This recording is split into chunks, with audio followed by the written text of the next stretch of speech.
Welcome to Lifestyle Network. Our episode is about purchasing, receiving, and storing. Oh, by the way, I'm Kiana Lisa Marie. And I'm Crystal Ann May. Oh, our topic today is about purchasing, right? Yes. Purchasing clothes? No, we're going to talk about purchasing food supplies. You know, vegetables, fruits, stuff to eat. Food. Yes. Not clothes. So, I'll just throw these off. Bye-bye. What is purchasing? Purchasing is a process of getting the right product in the facility at the right time and place, plus the amount of goods in the right place and right store. Now, here are the buying guidelines which you should know. First off, we have buying by weight. These are heavy. Then second is buy by count or size. 1, 2, 3. Yeah. And then we have buying by brands or trade names such as Made in USA, Made in China. it's your choice. And lastly, we have buying by season. What the heck is that? It says Merry Christmas. Oh. Christmas season.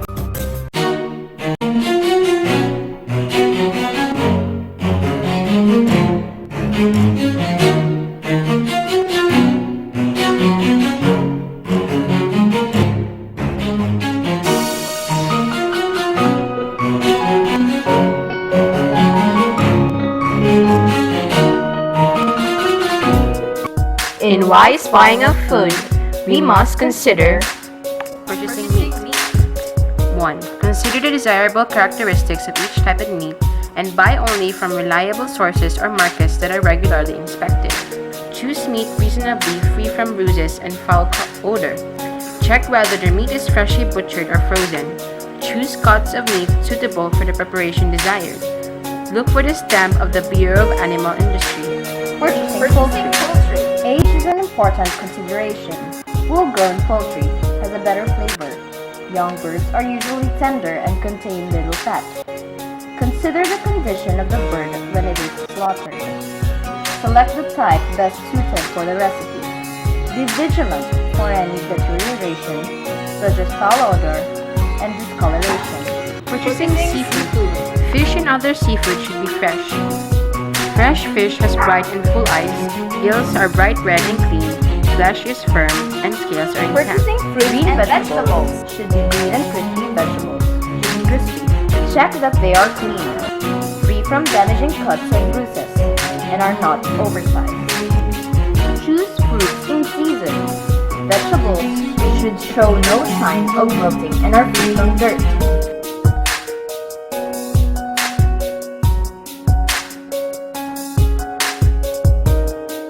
There are 3 classifications of food purchase. The first is perishable food.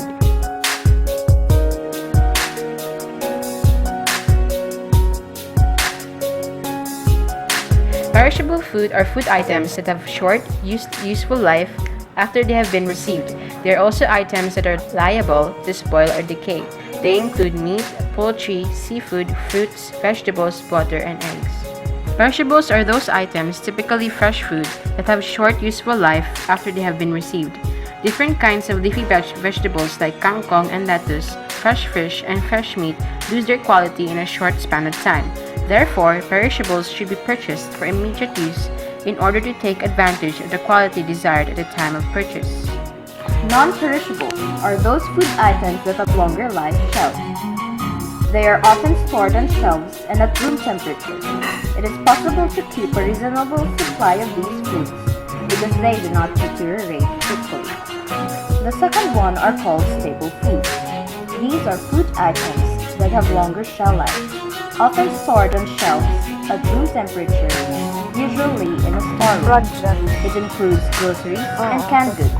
The third one is contract items. These are food items usually consumed every day and thus have to be purchased on the basis of negotiated contract. Some examples are coffee, milk, oil, ice cream, noodles, bread, and others. Baked goods are purchased daily because of our extreme perishable nature.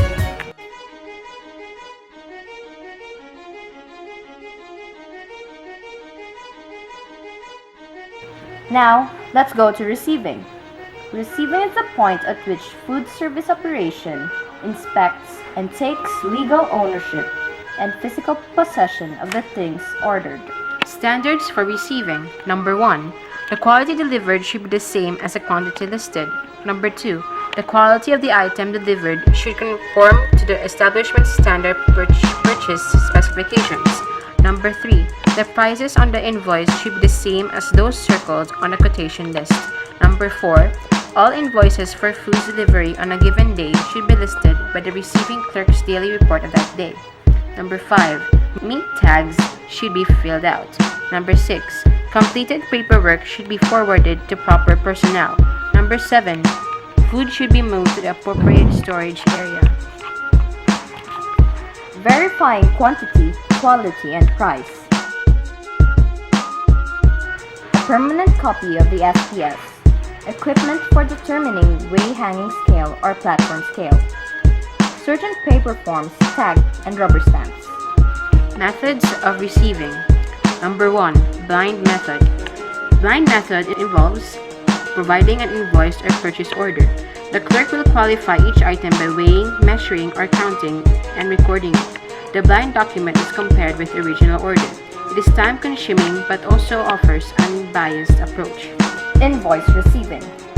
It is a frequently used and more traditional method. The receiving clerk checks the delivered items against the original purchase order and take note of any deviations. This method is efficient but requires careful evaluation to ensure the accuracy of delivery.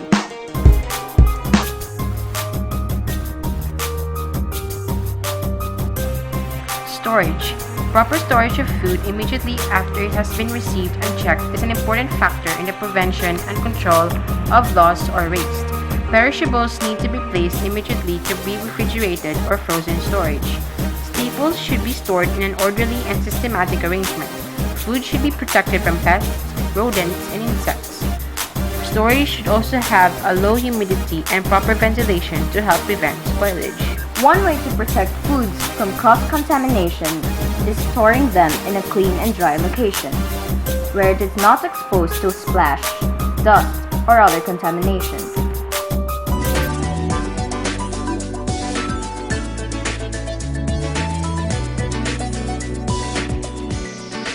And now, let's move on to our next topic, Dining and room preparation.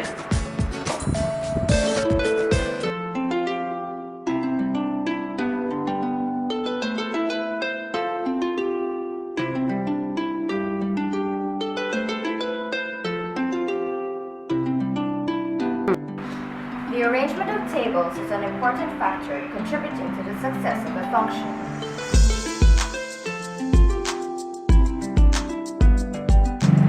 When planning the arrangement of a room, the food manager should research about the following layout considerations. Size or square footage of the room area. Aisle space required for service personnel to go around while serving the food. Service areas or wait stations, including the soiled dish areas. Placement at the beverage stations, coffee stations, and portable bar. Number of seats at each table. Shape and size of a table. Total number of guests. Activity and flow of the guests. Fire and safety codes and emergency exits. Banquet style is generally used to describe room setups for meal functions. Use round tables, 66 to 72 inches round. Sit 8 to 10 guests per table. Tables are usually 10 feet apart from center to center, and place chains a minimum of 2 feet from sidewalks.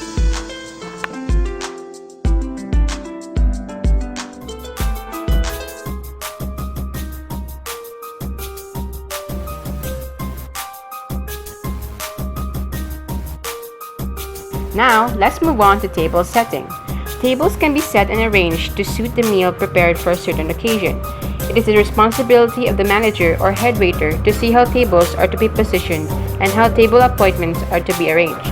The place for each diner is called a cover. The middle of each cover can be marked with a center guide, which could be a plate or an unfolded napkin. The first guideline for table setting is placing of linens. Number 1. The shape of the tablecloth should fit the shape of the dining table. Number 2. Drop at the sides of the table or overhang should be even and should not exceed 12 inches. Number 3. Placemats are laid with a distance of not more than 1 to 1.5 inches from the edge. Number 4. Napkins are placed at the left of the cover beside the fork or may be placed at the center, on the plate or between knives and forks.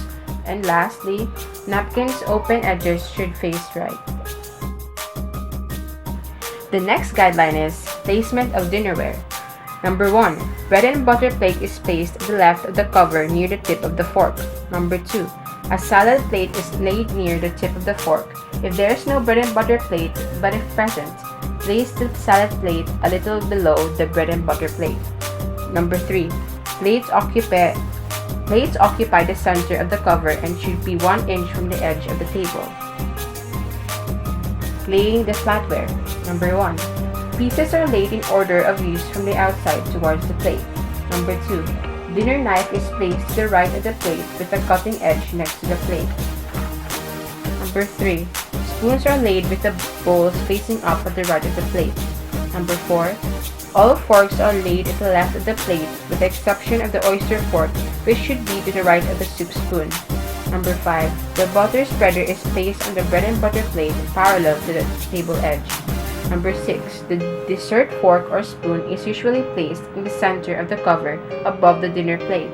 Number 7. No more than 3 forks should be set at the left. Number 8. Spoons for coffee served with dessert should come with the service. Number 9. All flatware should be 1 inch from the edge of the table. The next is laying of beverage-ware. Number 1. Water glass is placed just above the tip of the dinner knife. Number 2. Second glass, usually a wine glass, is placed to the right of the water glass. Number 3. At formal dinner, the second glass is moved back and the third glass is in the forward position and the 3 forming a triangle or in a diagonal fashion. Lastly, no more than 3 glasses should be placed at the cover. Last but not the least is laying the table decor or centerpiece. Number 1. For formal tables, a centerpiece is placed in the center. Number 2. The centerpiece should not be so large that it covers one person from conversing with another across the table. Number 3. Candles should be tall enough to be above the eye level. And last is place cards may be needed in a formal dinner where more than 8 guests are to be seated. These cards are placed in the napkin across the service table.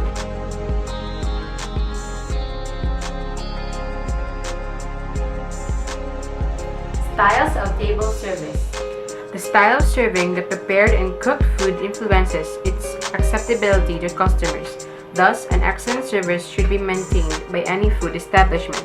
Always remember that the customers are the most important people in the business, and nothing is ever more important than serving them.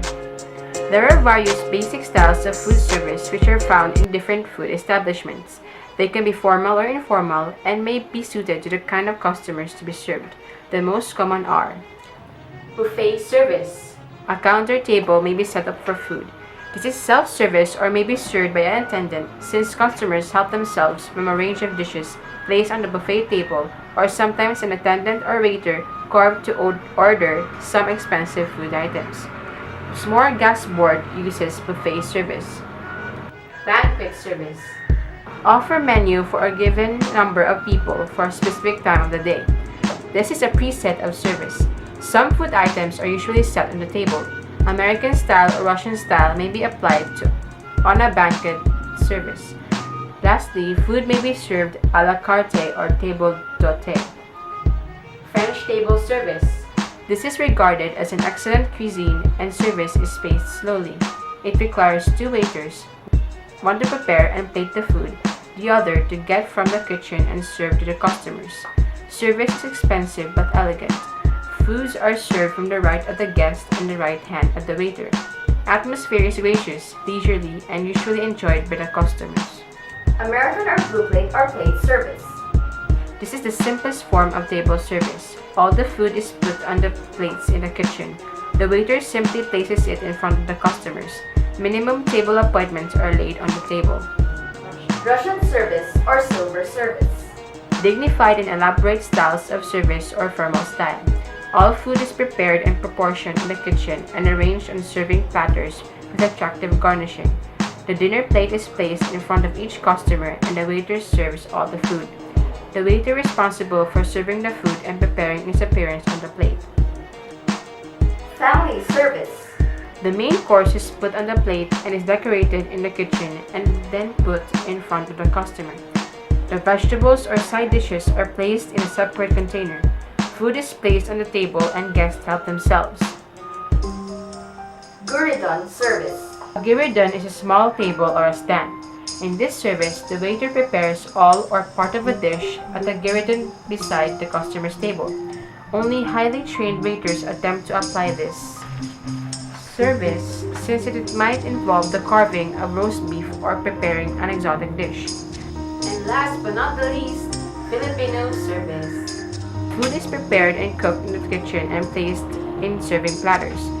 Food is served at the center of the dining table. Guests reach for the food and serve themselves. Filipino style adopted the Russian style of serving the different courses. It begins with the soup and ends with dessert.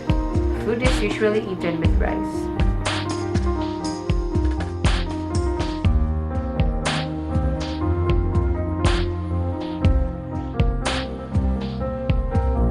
Table appointments. Table appointments include all the objects in a cover that assist a person in dining with food and beverage on the table.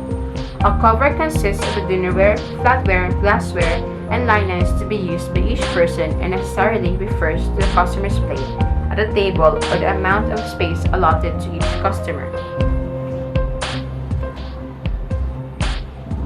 Flatware. Flatware includes all the tools used for eating and serving. Important ones are spoons, forks, knives, and spreaders. They are made of different kinds of materials: sterling silver, stainless steel, plated silver, combinations of metal with bone, bamboo, ceramic, wood, or other materials. Sterling silver has high quality, but stainless steel is widely used due to its easy care. Dinnerware. This includes dining plates and serving platters. Sets of dinnerware are now available in glass and plastic. They are classified into either earthenware, china, glass, ceramic, or plastic.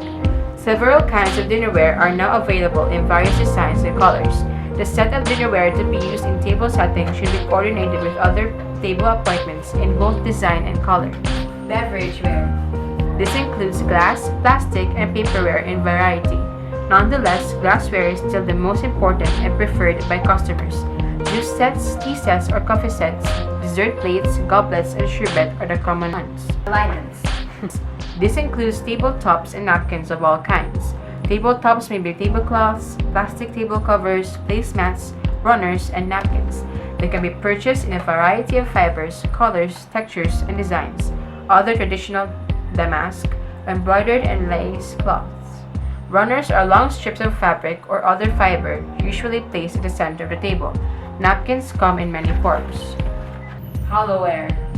It includes pieces used as serving dishes for food and such decorative objects as trays, pitchers, beverage pots, vases, and the like.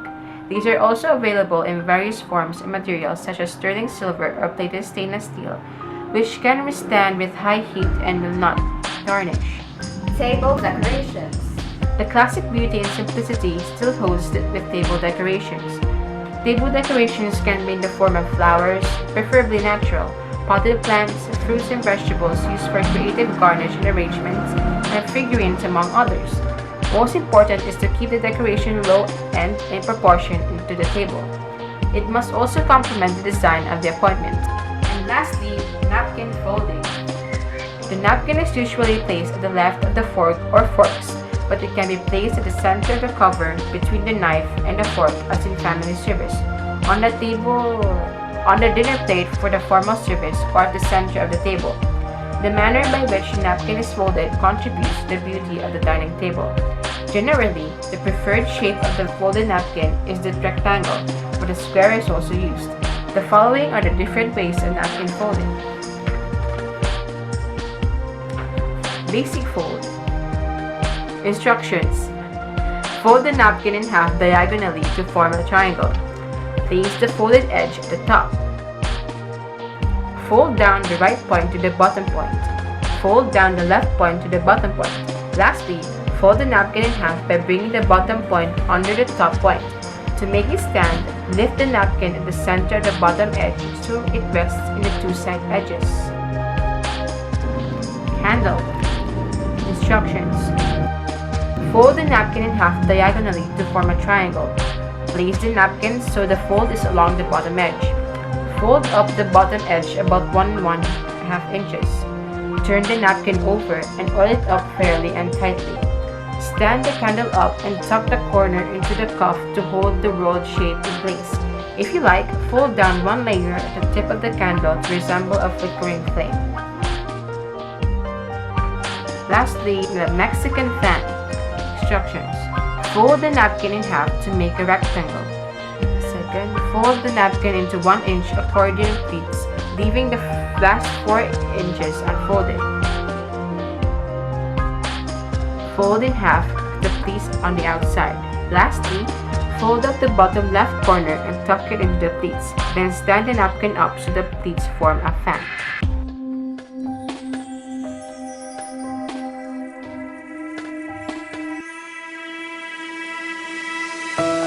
That's it, folks. We hope you learned a lot. So, bye-bye. Bye.